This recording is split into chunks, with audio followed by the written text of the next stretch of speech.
কোথায় গেল আমার সোনার বাংলা? কোথায় আমার মামাটি মানুষের বাংলা?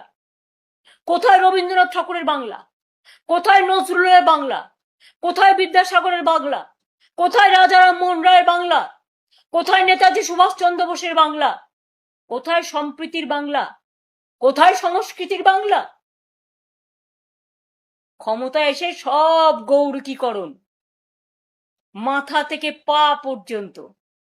অন্যদের বলছে চোর, আর তোমরা তো নিজেরাই এই সরকারে ছিলে বাবা প্রায় 11 বছর।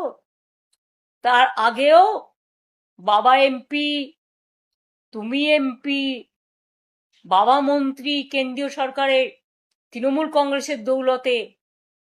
তখন তোমরা কিচ্ছু করো, ভাজা মাছটা উল্টে খেতে জানো না। আজকে যত দোষ নন্দ ঘোষ, তোমার বিজেপি এমএলএ গিয়ে বসছে ভিডিও